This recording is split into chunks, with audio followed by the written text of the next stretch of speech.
Hi friends, ഇന്ന് നമുക്ക് തേങ്ങ ചേർക്കാതെയുള്ള ഒരു ഇൻസ്റ്റന്റ് അപ്പം, ഈസ്റ്റോ സോഡാപ്പൊടിയോ കുറുക്കിയോ ചേർക്കാതെയുള്ള ഒരു അപ്പം, പിന്നെ അരമണിക്കൂറിനുള്ളിൽ ഉണ്ടാക്കാൻ പറ്റുന്നതായിട്ടുള്ള ഒരപ്പം, അങ്ങനെ 3 അപ്പത്തിന്റെ രീതിയാണ് പറയുന്നത്. വീഡിയോ ലെന്തി ആകാതിരിക്കാൻ വേണ്ടിയിട്ട് ഫുൾ വീഡിയോ കാണിക്കുന്നില്ല. അതിന്റെ അളവുകളും രീതിയും കറക്റ്റായിട്ട് പറഞ്ഞു തരാം. തങ്കംസ് ഫാമിലി കിച്ചന്റെ പുതിയൊരു വീഡിയോയിലേക്ക് എല്ലാവർക്കും സ്വാഗതം. ആദ്യത്തെ റെസിപ്പി ഇൻസ്റ്റന്റ് ആയിട്ടുള്ള തേങ്ങ ചേർക്കാത്ത അപ്പമാണ്. നല്ല സോഫ്റ്റ് അപ്പമാണ്. നമുക്കൊരു മണിക്കൂറിൽ, അത് കലക്കി വെച്ചാൽ 1 മണിക്കൂറിൽ ഉണ്ടാക്കിയെടുക്കാം.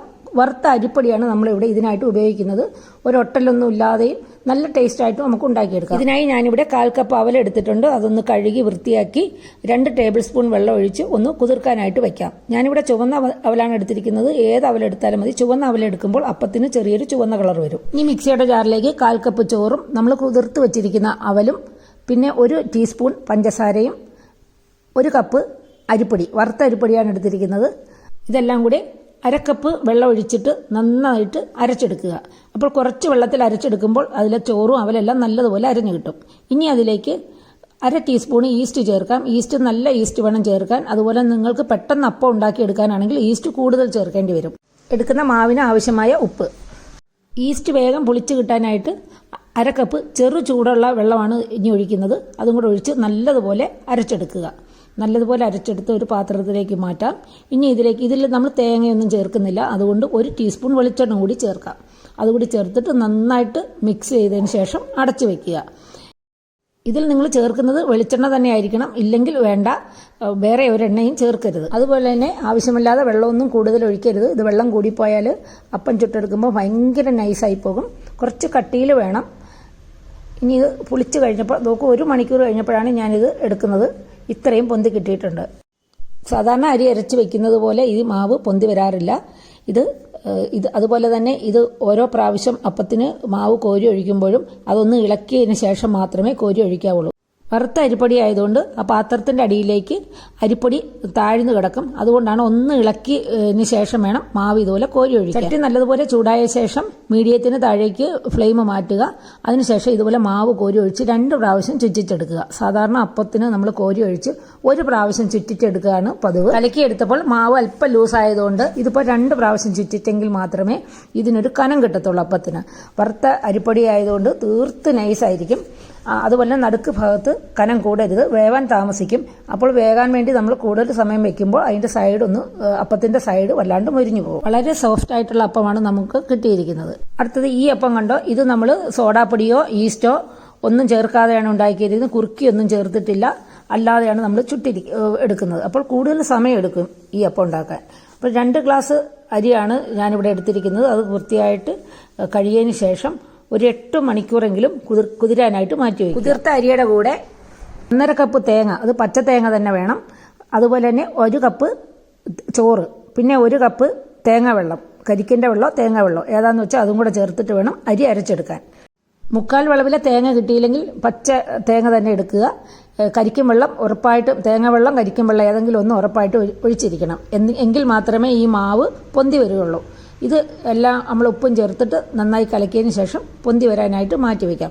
8 മണിക്കൂറിൽ കൂടുതൽ ഇരുന്നെങ്കിൽ മാത്രമേ ഈ മാവ് പൊന്തി വരികയുള്ളൂ. അപ്പോൾ രാവിലെ അരി നമ്മൾ വെള്ളത്തിലിട്ടുന്നു, രാത്രിയിൽ അരച്ചു വെക്കുന്നു, രാവിലെ നമുക്കിത് നോക്കുമ്പോൾ ഇതുപോലെ പൊന്തിയിരിക്കും. ഇത് ഒരുപാട് പൊന്തിയിട്ടില്ല, എന്നാലും നല്ല സോഫ്റ്റ് ആയിട്ട് വന്നിട്ടുണ്ട്. ഇതിനി അപ്പം ഉണ്ടാക്കിയെടുക്കാം.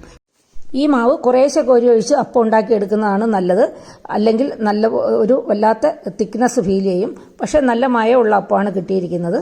ചട്ടി നല്ല ചൂടായ ശേഷം മീഡിയം ഫ്ലെയിമിലോ അതിൽ കൂടുതലോ തീയിലിട്ട് വേണം ഈ അപ്പം ഉണ്ടാക്കിയെടുക്കാൻ. മറ്റു 2 രീതി വെച്ച് നോക്കുമ്പോൾ ഈ അപ്പത്തിന് കുറച്ച് പുളി കൂടുതൽ ഉണ്ടാകാറുണ്ട്. ഇത് കൂടുതൽ സമയം നമ്മൾ ഫെർമെന്റേഷൻ വെക്കുന്നത് കൊണ്ടാണ് പുളി കൂടുതൽ തോന്നുന്നത്. ഇനി അടുത്ത അരി അരച്ചു കഴിഞ്ഞാൽ ഒരു 1/2 മണിക്കൂർ കഴിഞ്ഞാൽ ഉടനെ അപ്പം ഉണ്ടാക്കാൻ പറ്റുന്ന ഒരു രീതിയാണ് അടുത്തത്. ഇത് നേരത്തെ ഞാൻ 2 വീഡിയോ ചെയ്തിട്ടുണ്ട്.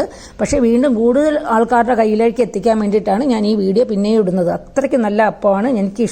ഞാൻ ഉണ്ടാക്കുമ്പോൾ പ്രിഫറൻസ് കൊടുക്കുന്ന ഒരു അപ്പമാണിത്. നല്ല സോഫ്റ്റും ആയിരിക്കും, നല്ല ടേസ്റ്റുമാണ് ഇതിൽ.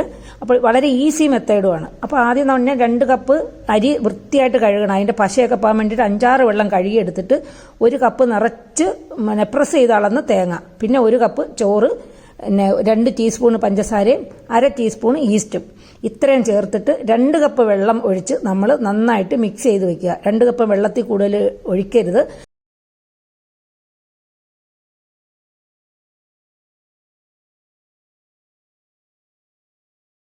ഈ വെള്ളം കൊണ്ട് മാത്രമാണ് നമ്മൾ നാളെ ഇത് അരി അരച്ചെടുക്കുന്നത്. അരി അരയ്ക്കാനായിട്ട് വെള്ളം കൂടുതൽ ആവശ്യമെങ്കിൽ നമുക്ക് കൂടുതൽ ചേർക്കാം. പക്ഷേ വെള്ളം ഇപ്പോൾ ഒഴിക്കുന്ന വെള്ളം കൂടിപ്പോയാൽ ആ വെള്ളം നമുക്ക് കളയേണ്ടി വരും.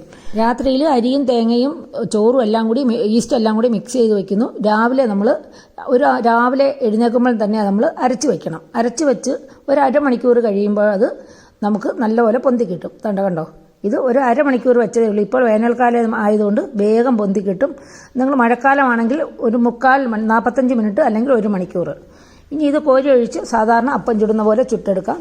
ഇതിന് മീഡിയം ഫ്ലെയിമിൽ തന്നെയാണ് ഇത് കോരി ഒഴിക്കേണ്ടത്. ഇത് നല്ലപോലെ ചുറ്റിച്ചെടുക്കുമ്പോൾ നല്ല ലേസ് പോലെ സുന്ദരിയായ അപ്പമാണ് നമുക്ക് കിട്ടുന്നത്. നോക്കൂ, എന്ത് ഭംഗിയാണ് ഈ അപ്പം കാണാൻ. നമ്മൾ എവിടെയെങ്കിലുമൊക്കെ യാത്ര പോയിട്ട് തിരിച്ചു വന്ന് രാത്രി ആകുമ്പോഴേക്കും ഒരു 10 മണിയാകുമ്പോൾ ഇതെല്ലാം കൂടെ മിക്സ് ചെയ്ത് വെക്കുക. രാവിലെ 6 മണിയാകുമ്പോൾ എഴുന്നേറ്റ് അരി അരച്ച് വെക്കുക. ഒരു 6:30 7 ആകുമ്പോൾ അപ്പം ചുടാം. ആദ്യമായിട്ട് അപ്പം ഉണ്ടാക്കുന്നവർക്കും പെർഫെക്റ്റ് ആയിട്ട് അപ്പം കിട്ടും. വളരെ ഈസി മെത്തേഡുമാണ്. അതുകൊണ്ട് ഞാനിത് എല്ലാവർക്കും സജസ്റ്റ് ചെയ്യുന്നത് ഈ ഒരു മെത്തേഡാണ്. അപ്പത്തിന് എപ്പോഴും പച്ചത്തേങ്ങ തന്നെ എടുക്കണേ. ഈ റെസിപ്പികളെല്ലാം നിങ്ങൾക്ക് ഇഷ്ടപ്പെട്ടെന്ന് കരുതുന്നു. മറ്റൊരു റെസിപ്പിയുമായി വരുന്നതുവരെ stay healthy and happy. Thank you.